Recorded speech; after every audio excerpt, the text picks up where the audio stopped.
The grand chamber of the Zarkar Dominion was alive with the guttural growls and hissing voices of the War Council.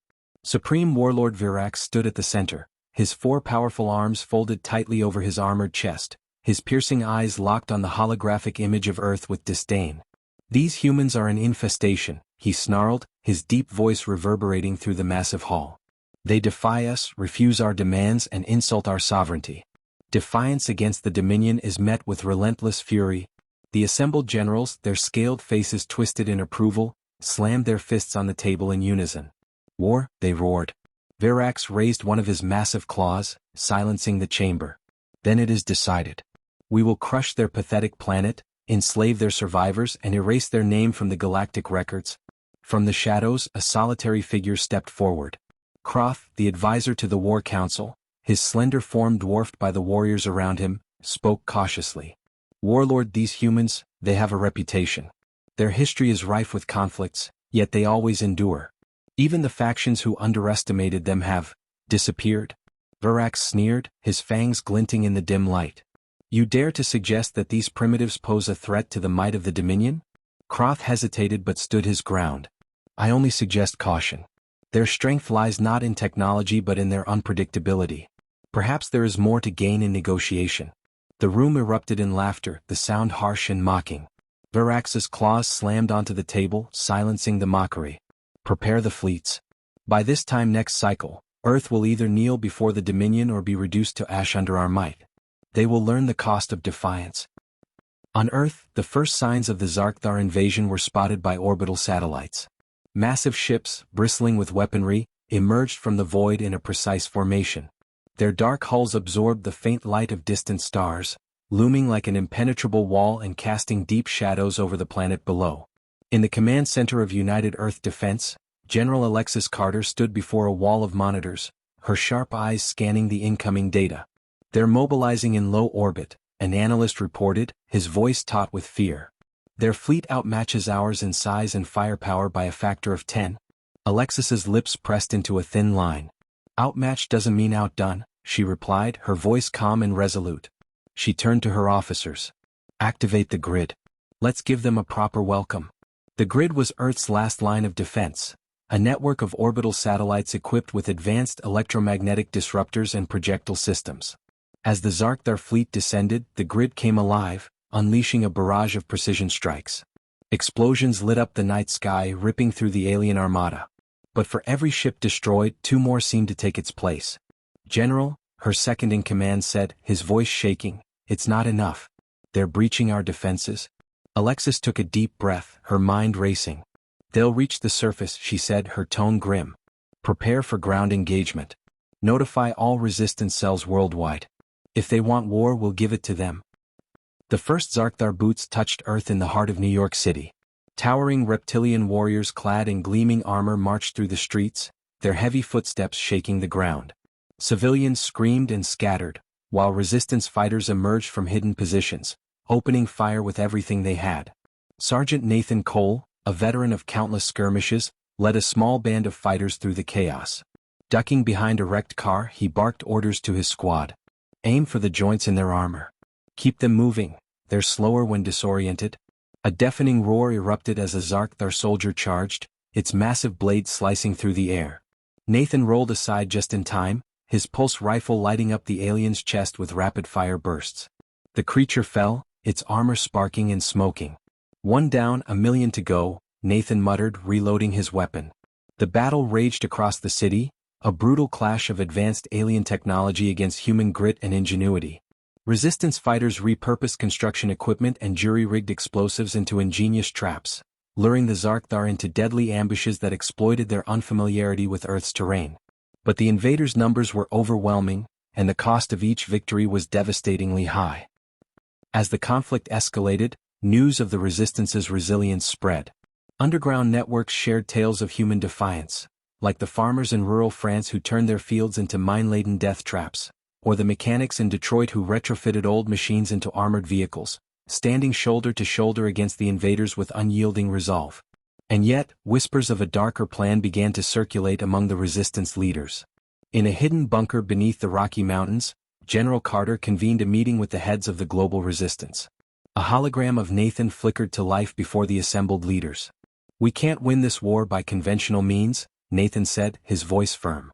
"They have the numbers and the firepower.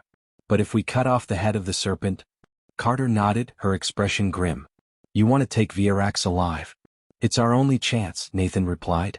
"If we make an example of him, we shatter their morale. The Dominion thrives on fear. Take that away and they'll crumble." The room fell silent as the implications sank in. Finally, Carter spoke. "Do it. But understand this, if we fail, the cost will be unimaginable." Under the cover of night, Nathan and an elite strike team infiltrated the Zarkar command vessel. Armed with stolen schematics and sheer determination, they navigated the labyrinthine corridors, taking out guards with ruthless efficiency. The closer they got to Verax's chamber, the heavier the air seemed to grow. When they burst into the throne room, Verax rose with a commanding presence, his forearms spreading wide as he unsheathed a blade that gleamed with alien energy, each movement radiating both power and menace. "You dare to bring this insolence into my domain?" he roared. Nathan leveled his rifle, his jaw clenched with determination. "This isn't just for Earth, it's for every life you've crushed under your rule. Your war ends here." Verax charged forward with the ferocity of a beast unleashed, his massive blade cleaving the air with a hum that sent vibrations through the chamber. The sound of metal slicing through the air was deafening, forcing Nathan's team to scatter as adrenaline surged through their veins. "Stay sharp," Nathan barked, his voice echoing through the vast chamber. He peeked around the pillar, leveling his rifle at Verax. The pulse of his weapon lit up the room, but the energy bolts dissipated against the shimmering shield enveloping the Warlord. Verax laughed, a deep, guttural sound that resonated like a death knell. "Your weapons are toys before the might of the Dominion." Nathan gritted his teeth, motioning for his team to spread out. Ramirez, his second in command, was already moving, darting across the room with a grenade launcher slung over her shoulder. "We've got to overload that shield," she shouted, her voice carrying urgency. Nathan nodded. "Target the emitters." On cue, the team coordinated their attacks, aiming for the glowing devices embedded in Verax's ornate armor. Ramirez fired first, her grenade hitting one of the emitters dead on. Sparks flew as the device crackled and failed, leaving a flickering gap in the shield. Verax roared, his towering form turning to locate the source of the strike. His blade slashed downward, narrowly missing Ramirez as she dove for cover. "Got one?" Ramirez called out, adrenaline fueling her movements. Nathan pressed his advantage, firing at the exposed area of Verax's armor. His shots landed true, the force of the impact staggering the Warlord for the first time. "You're not invincible," Nathan growled, advancing carefully. "And you're not walking out of here." Outside the command vessel, chaos reigned. Earth's grid defenses had reactivated, raining precise electromagnetic bursts and railgun fire that shattered Zarkar formations. Several alien ships spiraled out of control, crashing into one another as the once impenetrable fleet fractured under Earth's counterassault. In the skies above, the alien ships found themselves on the defensive, their formations breaking as Earth's resistance fighters launched coordinated attacks from hidden bases. General Carter stood in the United Earth Defense Command Center, her eyes fixed on the tactical display. "Status update," she demanded. An analyst replied quickly, "The Dominion fleet is showing signs of retreat. Our forces are holding, but we're running low on resources." Carter nodded grimly. "Hold the line. Nathan's team is our best shot at ending this." Her gaze shifted to another screen, where live footage showed the aftermath of battles raging across the planet. Civilians worked side by side with soldiers, turning city ruins into strongholds. Children ferried supplies while elders tended to the wounded.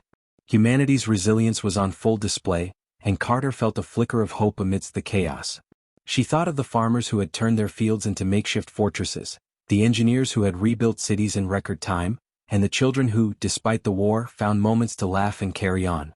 These were the reasons they fought, the proof that humanity would not only endure but thrive even in its darkest hours. Back in the throne room, Verax was beginning to falter. 2 more emitters had been destroyed, and his shield now flickered intermittently. His movements, once precise and overwhelming, had grown erratic as he tried to fend off the relentless assault. Nathan's squad worked in perfect unison. Ramirez distracted the Warlord with a volley of suppressing fire while another team member, Lee, sprinted forward to plant an explosive on Verax's armor. "Explosive set," Lee shouted, diving out of harm's way as the charge detonated. The resulting blast tore through Verax's shield, leaving his chest plate scorched and vulnerable. Verax staggered, his breathing labored but his resolve unshaken. "You think this changes anything?" he bellowed. "Even if you kill me, the Dominion will crush your pitiful species."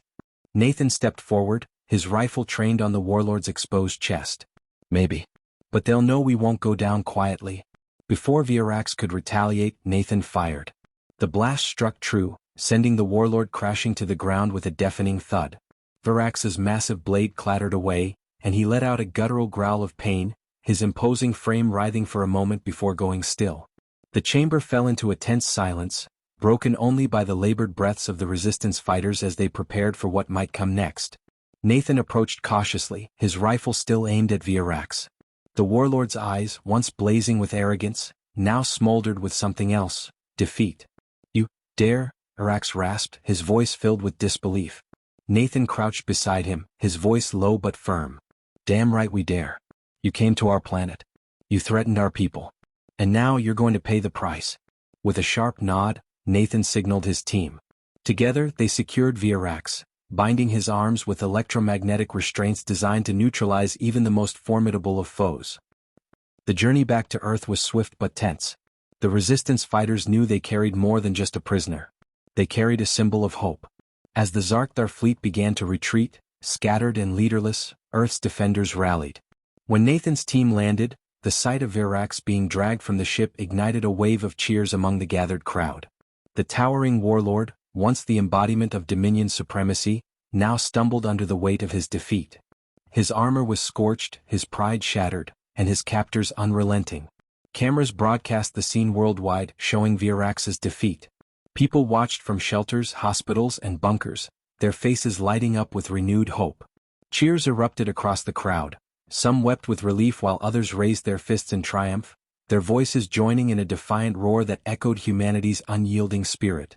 General Carter met Nathan at the landing site, her expression a mixture of relief and determination. "You did it," she said simply. Nathan nodded, his face lined with exhaustion. "It's not over yet. The Dominion won't let this go unanswered." Carter's gaze hardened. "Let them come. They'll learn what happens when they push humanity too far." As Verax was led away, his towering figure dwarfed by the determination of those around him, the world began to rebuild. The message was clear: humanity might bend but it would never break. The fallout of Verax's capture rippled through the galaxy with seismic force. Dominion-controlled systems received the broadcast of their once mighty warlord shackled and paraded through the streets of Earth. On the industrial planet of Ktorak, factory workers stopped their endless toil to watch in stunned silence, while military outposts buzzed with urgent chatter, commanders debating whether this defeat signaled the beginning of an unprecedented shift in power. On Zarkar Prime, the ruling council erupted into chaos. Voices clashed as the Dominion's leadership wrestled with the unthinkable, a defeat at the hands of humans. "This is unacceptable," snarled High Strategist Goreth, his claws raking the polished surface of the council table. "The humans dare humiliate us before the galaxy? Retaliation must be swift and merciless." Other council members murmured in agreement, their postures stiff with rage. Yet among the discord, one voice rose with caution. "We must not act impulsively," said High Chancellor Altor, his tone measured. "The humans have proven themselves unpredictable. If they could defeat Verax, what else might they be capable of?" Goreth sneered. "You suggest we capitulate to these primitives?" Zalthar's reptilian eyes narrowed. "I suggest we study them. This is not the first time a weaker species has toppled a greater force. History warns us of underestimating the desperate." The chamber fell into tense silence, the weight of Zalthar's words sinking in. Finally Goreth spat, "Let them enjoy their fleeting victory. The Dominion does not forget humiliation." On Earth, the atmosphere was a complex weave of triumph and vigilance. Verax's capture had bolstered morale across the globe, yet Nathan Cole and General Carter knew better than to grow complacent. The Dominion's silence was as foreboding as any attack. In a fortified underground command center, Carter gathered her top strategists. A hologram of the captured Verax hovered above the table, his restraints glowing faintly. The warlord's expression was a mask of fury and disdain, even in captivity. "The Dominion hasn't responded yet," Carter began, her voice sharp. "That silence worries me more than their fleet ever did. Nathan, what's your assessment?" Nathan leaned forward, his face grim. Verax is their symbol of power. By taking him, we've fractured their image. But symbols have a way of becoming martyrs. We need to control the narrative, ensure the galaxy sees him not as a hero, but as the failure of their dominance. Broadcast his words, his fury in chains. Let them question the strength of their leaders. If the Dominion rallies around his loss, their retaliation could be worse than anything we've seen. Carter nodded. Then we don't give them the chance. What do we know about their council? An intelligence officer, a young woman with sharp eyes named Patel, stepped forward. The Dominion's leadership operates in tiers, but all power flows from the council on Zarkar Prime. If we disrupt their chain of command, it could cripple their ability to retaliate effectively. Nathan folded his arms. Disrupt how? Assassination? Sabotage? Patel hesitated. It's not just their leaders we need to target. It's their communications infrastructure. If we sever their ability to coordinate, the Dominion's response will be delayed and fragmented. Carter's gaze was steely. Can we do it? Patel nodded. With a strike team and the right intel, yes. But it won't be easy. Nathan exchanged a look with Carter. The unspoken agreement was clear. Then we do it, he said firmly. But we need to move fast. Every moment we wait gives them time to regroup. While Earth prepared for its bold counterstrike, Verax languished in captivity. The Warlord was held in a reinforced cell deep within a secure facility. Guards rotated constantly, and every measure was taken to neutralize his formidable strength. Despite this, Verax exuded an unyielding aura of defiance. Nathan visited the facility under the guise of a routine inspection. The weight of countless lives lost and the burden of ensuring humanity's survival pressed heavily on his mind. This wasn't just about strategy, it was a rare opportunity to uncover the Dominion's weaknesses and perhaps understand the mind of the seemingly invincible Verax. He entered Verax's cell, the thick door hissing shut behind him. The Warlord sat chained to the wall, his blazing eyes fixed on Nathan. Come to gloat, human? Verax rumbled, his voice like distant thunder. Nathan crossed his arms. No. I came to understand. Verax sneered. Understand what? That your victory is temporary? That the Dominion will burn your world to cinders for this insult? Nathan met his gaze evenly. Why the Dominion? Why the endless conquest? You could have thrived without waging war on half the galaxy. Verax let out a harsh laugh. You think the Dominion seeks conquest for glory? No. We seek survival. In this galaxy, strength is the only law. The weak are consumed. To remain strong, we must dominate. It is the way of things. Nathan frowned, his mind working through Verax's words. And what happens when the Dominion finds a species it can't dominate? Verax leaned forward, his chains clinking ominously. Then we adapt. Or we die. The weight of his answer lingered in the air. Nathan finally broke the silence. Then maybe it's time for you to adapt. Verax's eyes narrowed, his expression unreadable. For the first time, Nathan saw a flicker of something in the Warlord's gaze, doubt. The strike team's mission to Zarkar Prime began with a daring infiltration. Patel had coordinated the operation with precision, mapping the Dominion's most vulnerable nodes. Nathan led the team, their ship cloaked as it slipped past the planetary defenses. Remember, Patel's voice crackled over their comms, speed is your greatest asset. The longer you stay, the higher the risk. Nathan acknowledged her with a curt nod. Understood. Team, let's move. They touched down in a remote area outside the Dominion's capital. The planet was a stark contrast to Earth, its atmosphere thick and tinged with hues of green and gold. Towering spires rose from the ground, their surfaces sleek and glinting under an alien sun. The team advanced quickly, avoiding patrols as they approached their target, a sprawling communications hub bristling with antennas and guarded by squads of Zarkar soldiers. Nathan signaled for Ramirez to set up a sniper position while the others prepared to breach. On my mark, Nathan whispered. 3, 2, 1. The team moved as one, their assault swift and precise. Explosions tore through the hub as charges were detonated, severing critical lines and plunging the Dominion's network into disarray.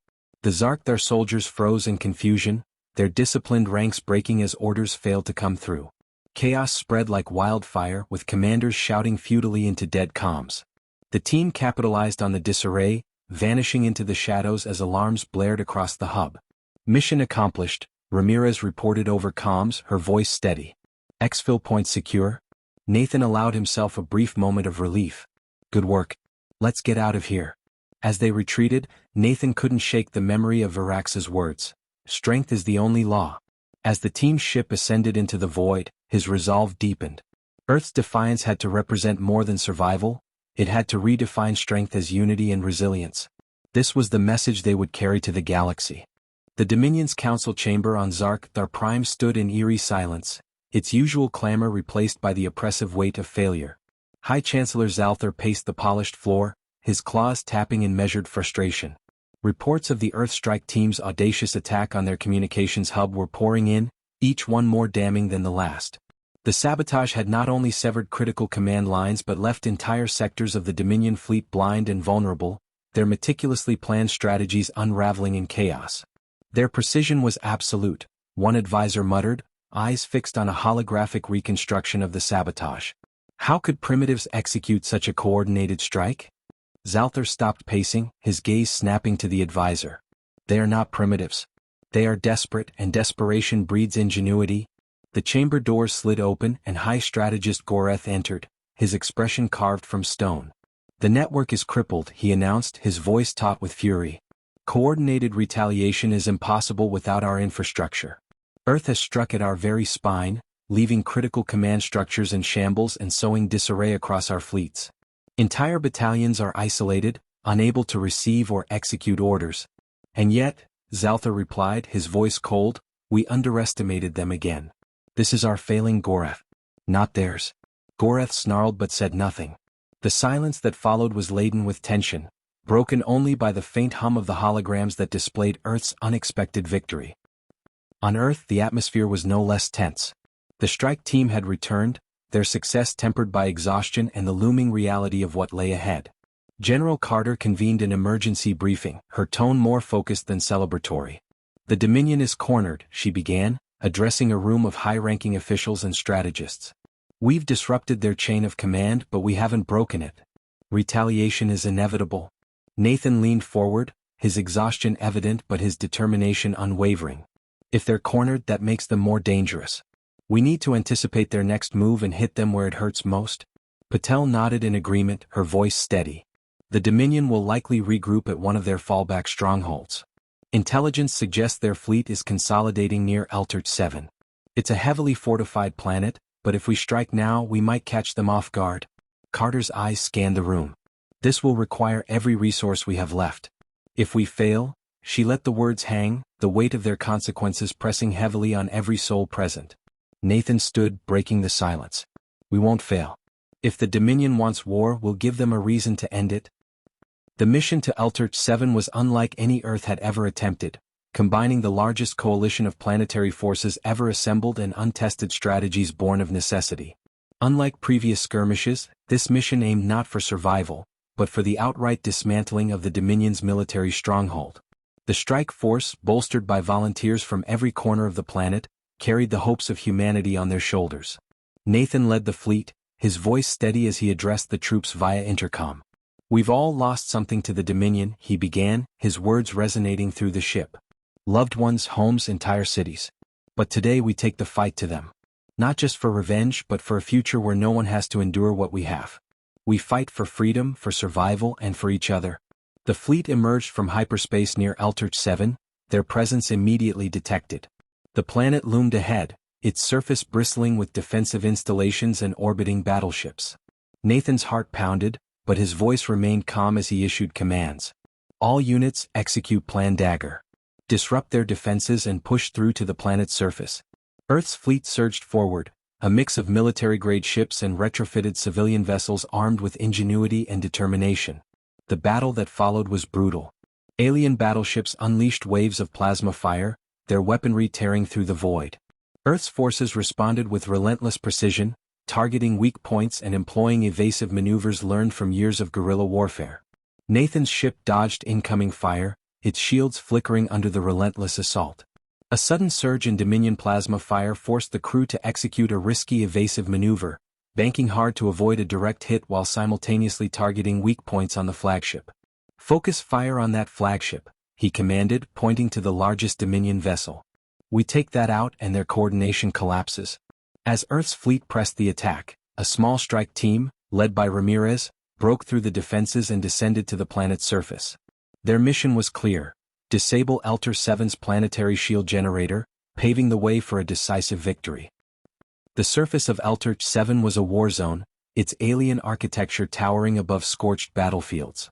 Ramirez and her team moved with precision, navigating the labyrinthine corridors of the shield facility.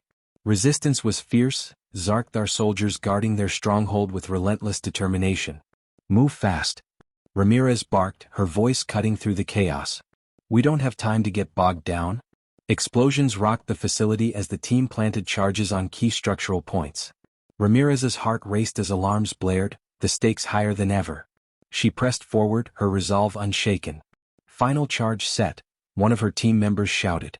"Fall back," Ramirez ordered, ushering her team out as the facility trembled under the strain of the explosives. The charges detonated in a cascade of destruction, and the planetary shield collapsed in a dazzling burst of light. From orbit, Nathan watched as Altor 7's defenses faltered. "The shield is down," Ramirez reported over comms. "Your window is open."